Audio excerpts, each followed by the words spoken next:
This old PC shouldn't be able to run Windows 26H1. No TPM, no secure boot, unsupported CPU, completely blocked.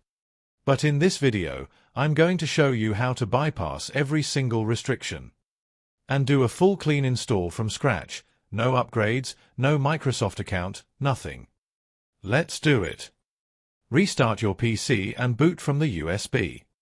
Once you reach the Windows setup screen, here's where things get interesting.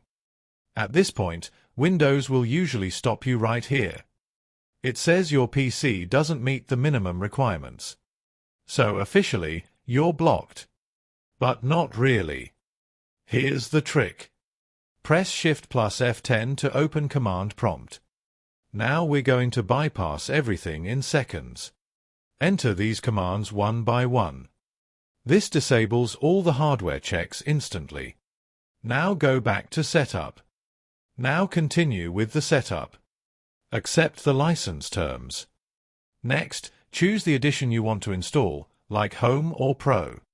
Select your preferred version and click Next. Select your drive. For a true clean install, delete all partitions. This erases everything. Then continue with the installation. Now Windows will try to force you to sign in with a Microsoft account. But we can bypass that too. Press Shift plus F10 again to open command prompt. Type this command. Your PC will restart. Go through the setup again. Now you'll see you don't have internet. Click it, then choose Continue with limited setup. Now you can create a local account, no Microsoft account needed.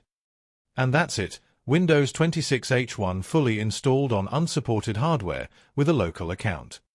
Like the video if it helped, thumbs up sign and subscribe for more. Need optimization tips? Let me know below.